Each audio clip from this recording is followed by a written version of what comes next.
জাতীয় নাগরিক পার্টির আহ্বায়ক নাহিদ ইসলাম বলেছেন, অভ্যুত্থানের পরেও বাংলাদেশকে পুরনো পদ্ধতিতে চালানোর চেষ্টা চলছে, যা ছাত্র জনতা মেনে নেবে না।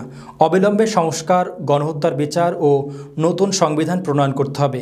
একটি জনকল্যাণমূলক রাষ্ট্র গড়ে তুলতে হবে, যেখানে মানুষের সব অধিকার নিশ্চিত হবে। ফ্যাসিস্ট সরকারের গণহত্যা ও অপকর্মের বিচার করতে হবে। রোববার দুপুরে নেত্রকোনার পুরাতন কালেক্টরেট ভবনের উন্মুক্ত প্রাঙ্গণে এক পথসভায় তিনি একথা বলেন।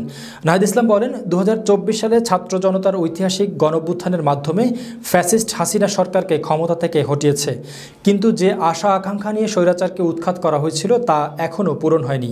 তিনি আরও বলেন, আমরা জুলাই গণঅভ্যুত্থানের মাধ্যমে ফ্যাসিবাদকে উৎখাত করেছি।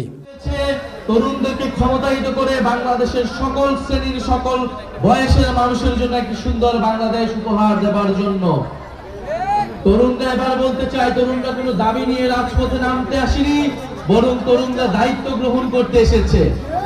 এবং আপনারা যারা আব্দুল আজিজ, ফজলুল হক, মানুষের মুক্তাগাছা ইয়ার মাহমুদ, ভবতোষ চন্দ্র দাস, নুরুজ্জামান, ইন্দ্রেন্দ্র চন্দ্র বিশ্বাস এবং জামালপুরের জামাল উদ্দিন।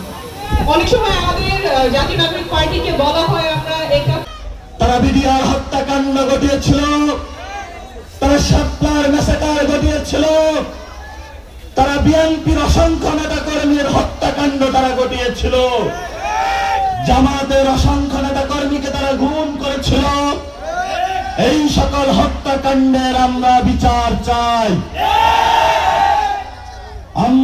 আপনাদের দ্বার প্রান্তে আসবে, আপনাদের সাথে কথা বলবে, আপনাদের সাথে আলোচনা করবে। যে বীর সৈনিকরা গণঅভ্যুত্থানের সাক্ষী ছিল, যাদের হাত ধরে ১৭ বছরের ব্রিটিশ সরকার, যদি আমরা অবশ্যই